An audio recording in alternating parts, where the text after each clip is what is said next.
Okay, hello. It's Dmitry. We are learning analytics and data engineering, and this is our lesson 3. And we'll talk about real data analytics framework.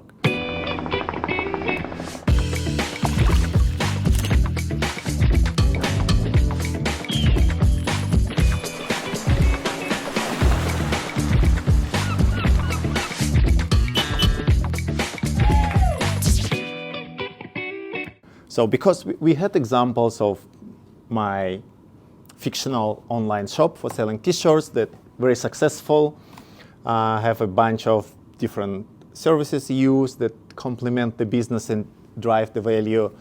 And unfortunately, I used only spreadsheets to drive the analytics. It's very inconvenient way. Lots of manual work. Of course, there is human error. I just want to move to the Analytics 2.0. We can call it like this. And this framework that I use over my career for many years, I found that it served greatly. And I think 95% of organizations will fit in it. And also then I review the jobs descriptions. And by the way, I recently published my first video of cider testing and job market review. I start from New Zealand, and the next one will be about Australia. And then, yeah, I'm planning to actually check every European city and maybe many, not city, country, European country, different states in US, different provinces in Canada, and we'll just see how it goes. Back to the framework. So to simplify this thing, what we're gonna do, we will start from the layers. And the layer number one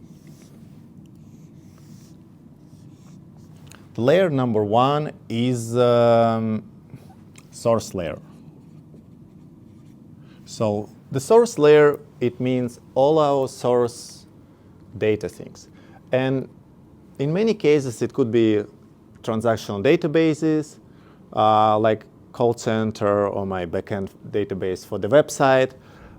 In some cases, it could be API, for example, Instagram, Facebook, AdWords, Google Analytics, they have API to pull the data.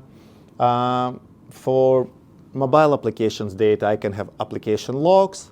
I can have some other systems that track my logs and events.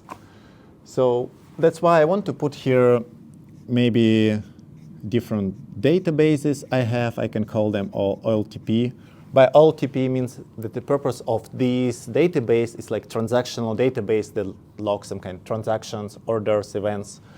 It could be logs, application logs, clickstream logs, anything. We also have different kinds of OP from social media, from different kind of services. What else we have? It could be CSV files or TXT. Even it could be XLS files, different kinds of files. What else we have? It also could be like, in some cases, could be SFTP. It's not that common right now. Or maybe even external data sets that other organizations can share. So basically, we pivot all the business processes and their data points into source layers. So and now we will add other layers that are important. The first two layers I want to add is data processing layer. Because obviously the data that we're using is in raw shape. And it's not that comfortable for us to analyze. That's why we need to process the data. And another layer here is the storage layer. So in the storage layer, this is like the heart of analytics solution. The purpose of the storage layer is to unify all the data because it's like scattered across different systems and applications. We want to unify this data. This is one.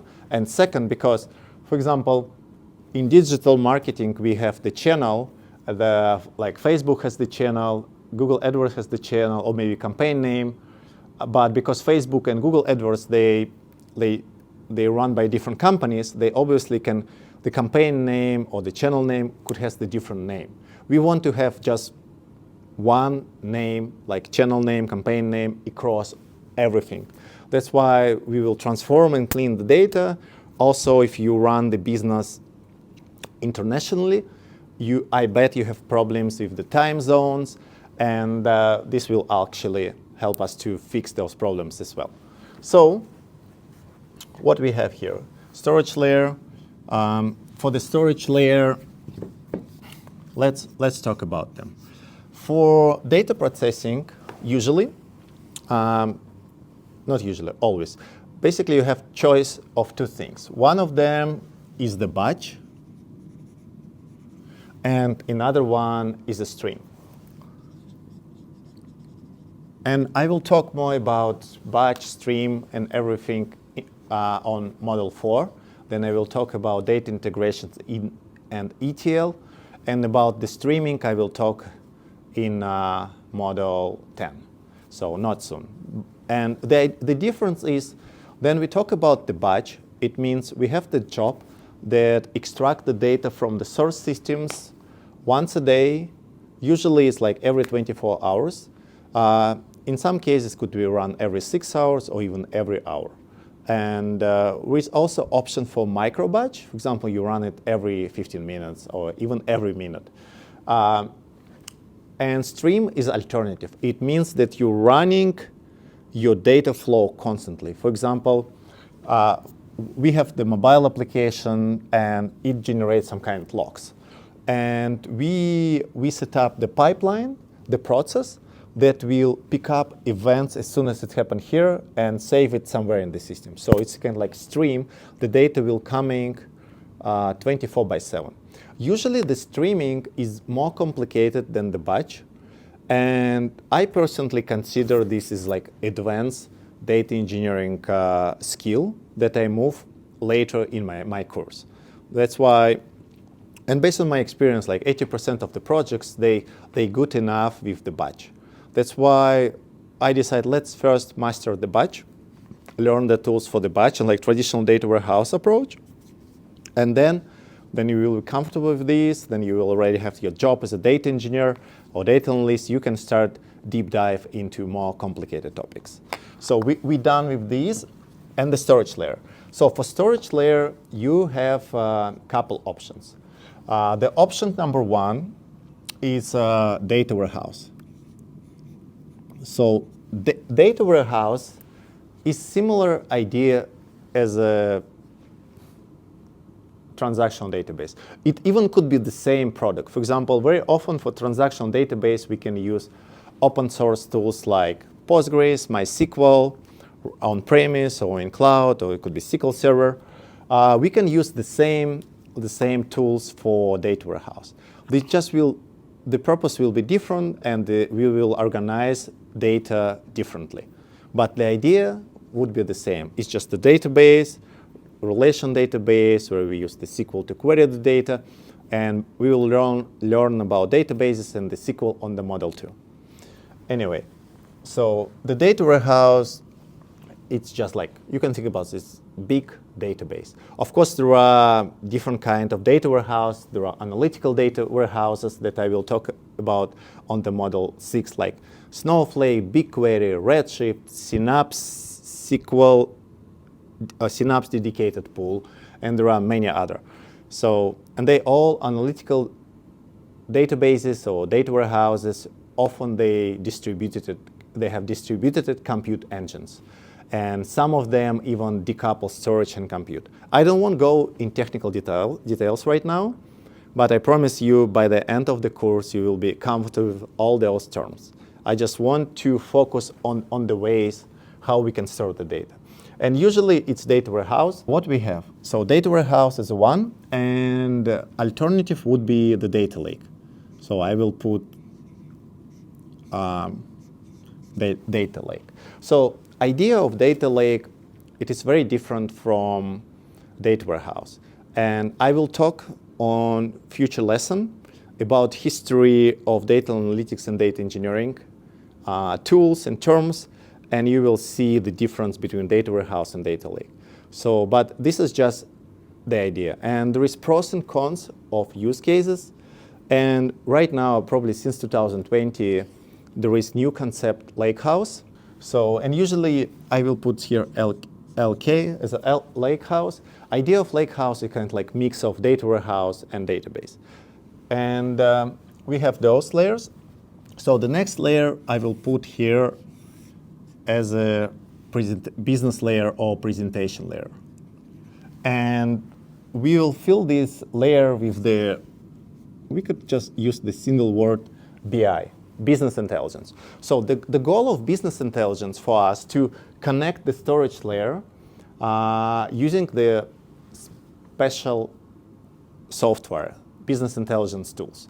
It could be like the most popular Tableau, Power BI, and Looker. So we can use them to connect our data warehouse. As soon as we connect our data warehouse or data lake or lakehouse, we can build a semantic model or data model.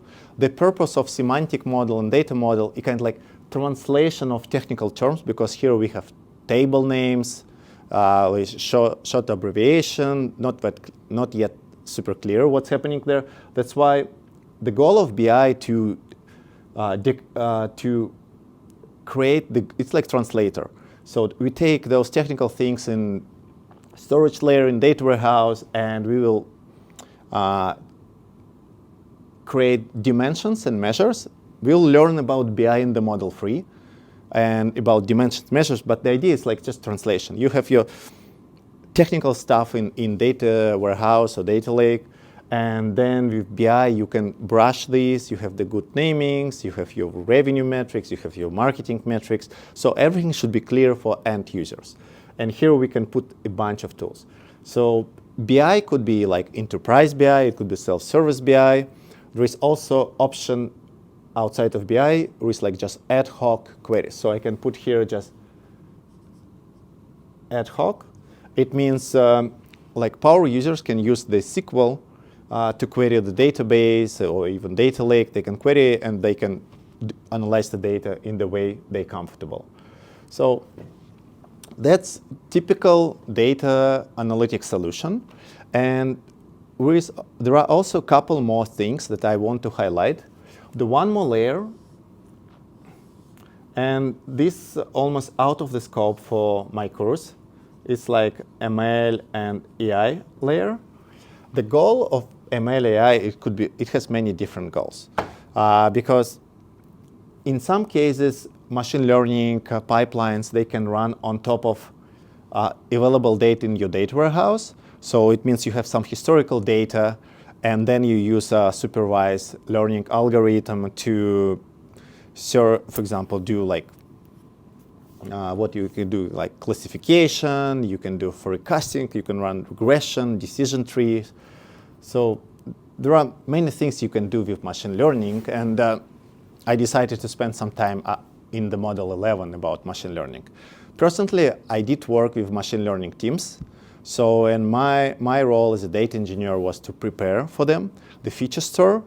So, and they can use the data, the features, and build their machine learning models. So in some cases, it could be just analysis or one-time jobs. For example, you can create segments of the customers for your campaign management. You can predict the churn rates. And for those, it's like advanced customer analytics, for example. For this purpose, you need some historical data. In some cases, you can use the data, for example, to write back to your product. For example, I can build a recommendation engine, right? And on the website, I can show banners to the customers. For example, if someone buys t-shirt, I can say, like, if you like this t-shirt, you probably like the hat or like the phone case. So there are many different things. And again, as soon as we plug new data into the website or new services like recommendation engine, we need to start collect this data as well, because we want to measure the quality. So there are also many cases related to the security. Right now, the generative AI and LLMs is coming, and there are also many use cases. My personal interest lies into intersections of traditional analytics like data engineering, business intelligence, data analysis with generative AI. And I will do the projects in Surfalytics future for these topics. But right now we just talk about like general idea, and you can, this framework is valid for, I don't know, for last 10 years, and probably will valid still like another 10 years or more. So one more layer that we want to highlight, more like complementary technical layer. So I put it here, and we can call it like, I don't know, just technical layer. So those additional services that really useful and helpful for organizations, and you can find them pretty every organization. So starting from the version control, like also known Git system, could be GitLab, GitHub, Bitbucket, Azure DevOps repo, and so on. And that's why I had the model 0 there, I highlight this. So there is also CLI, there is Docker, containers. Containers is the big topic, especially in the modern cloud analytics architecture and infrastructure. That's why the containers and how you orchestrate containers, for example, with Kubernetes or the cloud native service is also important. There is, of course, like public cloud, could be AWS, Azure, and Google Cloud Platform. Also DevOps. Right, for DevOps, we have like continuous integrations, continuous deployment, CI/CD. There is also infrastructure as a code. Yeah, I need to continue this list. There is also data ops, ML ops, different kinds of data observability tools, data catalog, data governance, data quality. So there are many things that complementary. I can put data quality, data catalog,